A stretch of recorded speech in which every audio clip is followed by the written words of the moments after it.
Welcome to PolyPsych.org. Almost there, just one more time. Welcome to PolyPsych.org.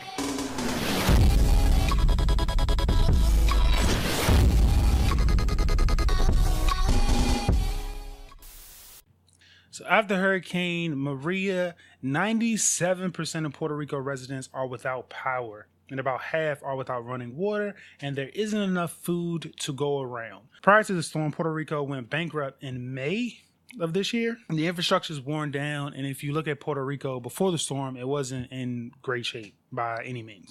After the storm, people are saying that it may slip into being a third world country. And we need to start getting the supplies and the food and the water, just something as simple as drinking water.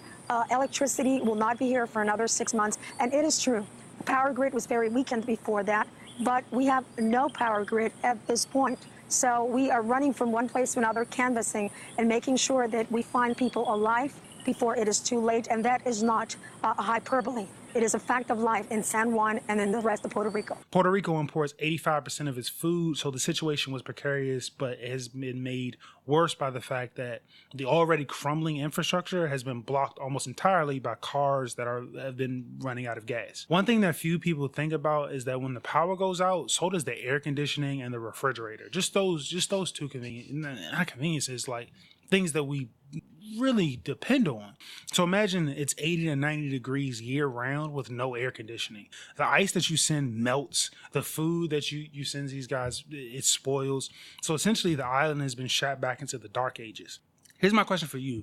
Why can't we mobilize the military to carry out the logistics for the hurricane relief? Think about the wars we fought in the non-existent infrastructure before we arrived. Imagine the U.S. Air Force dropping supplies on major cities, Marines reinstalling electrical grids through the jungles, and the Army just running the logistics for the entire island until it's as advanced as freaking New York City. Imagine what it would do for the Trump legacy if he said, I'm hopping on my jet to Puerto Rico and I'm not leaving until it's back on its feet and has a surplus. Imagine if Trump said, I'm going to Puerto Rico, a territory made of sticks, and I'm going to leave it a territory made of marble. The opportunity for the president is enormous, and I'm astonished that a billionaire is incapable of seeing the opportunity. Back to Puerto Rico. When supplies make it to the island, it's difficult to get it across the 3,500 plus square miles of island because of the debris in the road and the down power lines. How long do you think you could last if you only could live on what was in your cupboard today? Because Puerto Rico has been without so much as a water supply for weeks. Now imagine if it wasn't just you and it was your entire state. More than 45% of the population of Puerto Rico lives below the poverty line. So a large portion of them lack a stockpile of canned goods to survive on for more than a few days. Well, the reality is that this has been a perfect storm of sorts, right? Not only have we in Puerto Rico encountered 2 Category 5 for hurricanes in the past in a span of 2 weeks, but also the whole of the power grid, as you mentioned, is down. That has limited telecommunications, and essentially this storm hit every part of Puerto Rico, so capabilities are down everywhere. Adding to that, Puerto Rico is an island, so getting assets over here has been a rate-limiting step. And when I talk about assets, we were preparing. We already have over here fuel. We have food and water, but certainly because of the devastation, getting truck drivers, getting actual equipment trucks to create diesel and fuel to different parts of the island has been a challenge. However, we inform that these challenges are, this resource is growing every day. We're identifying more people that are willing to work. And of course, we've solicited the help of the federal government. Island-wide poverty also means that there's a lack of the ability to leave the island. So these guys are stuck in that situation. On Wednesday, there were planes carrying 3,500 pounds of water and Army ready-to-eat meals and some other supplies. Witnesses claim that the National Guard is just standing around, and it may be 6 months before they're able to restore the island. So this is what happens when you mobilize a fraction of the National Guard and you don't take the situation in Puerto Rico completely seriously. So we spend $580 billion per year on the military. We have 1.3 million active duty personnel and another 800,000 in reserves. We fought in Afghanistan, Iraq, Northwest Pakistan, Libya, Nigeria, Yemen, and that's just since 2001. And who do you know that's better at logistical operations than the United States military? Like, who has more experience operating with insanely difficult terrain? Whose primary political goal for the last 2 decades has been nation building? Here's my question to you. How would you solve the crisis in Puerto Rico?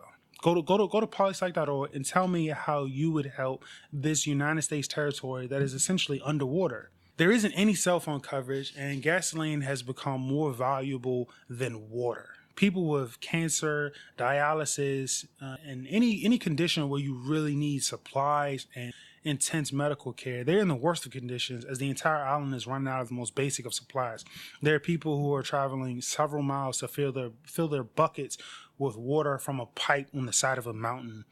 At the same time Puerto Rico is suffering, President Trump tweeted, and I quote, "Texas and Florida are doing great, but Puerto Rico, which was already suffering from broken infrastructure and massive debt, is in deep trouble."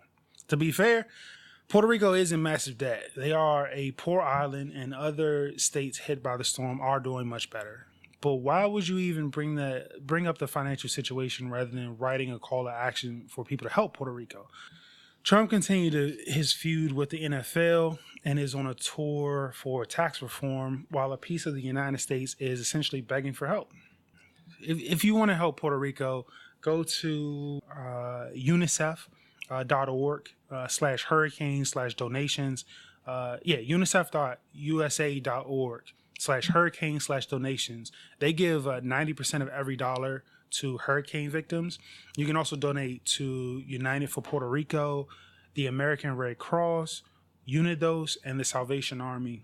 Just Google Puerto Rico hurricane relief and check the percentage that goes to the victims. A lot of charities, they don't give 100% of the money to the victims, and they actually give a really small percentage. There's a big controversies with nonprofits that only give like 5% to the actual victims, but UNICEF for sure gives 90%, and the rest of these also give a high percentage. So before you do donate, make sure that the place that you are donating gives a huge percentage to the actual victims.